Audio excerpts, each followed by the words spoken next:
कबूतर की यह बात गांठ बांध लेना, जीवन में कभी धोखा नहीं खाओगे। दोस्तों, इस कहानी में कबूतर ने समाज को सावधान करते हुए ऐसी बातें बताई गई हैं जिन्हें आप अपने जीवन में उतार लोगे तो कभी धोखा नहीं खाओगे। तो शुरू करते हैं आज की वीडियो, बस आप आखिर तक बने रहें। दोस्तों, एक बार की बात है, एक कबूतर और एक कबूतरी पेड़ की डाल पर बैठे हुए थे। उन्हें बहुत दूर से एक आदमी आता दिखाई दिया। कबूतर के मन में कुछ शंका हुई और उसने कबूतर से कहा कि चलो जल्दी उड़ चलें, नहीं तो यह आदमी हमें मार डालेगा। कबूतर ने लंबी सांस लेते हुए इत्मीनान के साथ कबूतरी से कहा, उसे गौर से देखो तो सही, उसकी अदा देखो, लिबास देखो, चेहरे से शराफत टपक रही है। ये हमें क्यों मारेगा? बिल्कुल सज्जन पुरुष लग रहा है। कबूतर की यह बात सुनकर कबूतरी चुप हो गई। जब वह आदमी उनके करीब आया तो अचानक उसने अपने वस्त्र के अंदर से तीर कमान निकाला और झट से तीर कबूतर पर चला दिया और बेचारे उस कबूतर के वहीं प्राण पखेरु उड़ गए। असहाय कबूतरी ने किसी तरह भागकर अपनी जान बचाई और बिलखने लगी। उसके दुख का कोई ठिकाना ना रहा और पल भर में ही उसका सारा संसार उजड़ गया।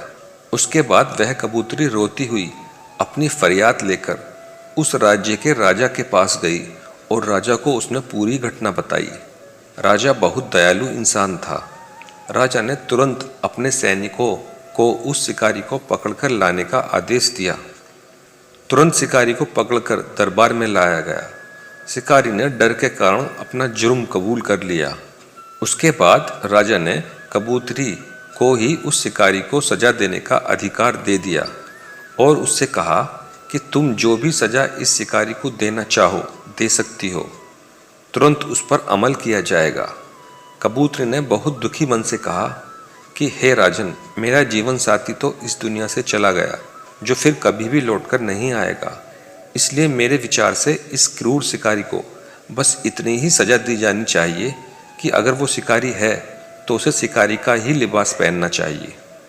यह शराफत का लिबास उतार दे, क्योंकि शराफत का लिबास ओढ़कर धोखे से घिनौने कर्म करने वाले सबसे बड़े नीच और समाज के लिए हानिकारक होते हैं।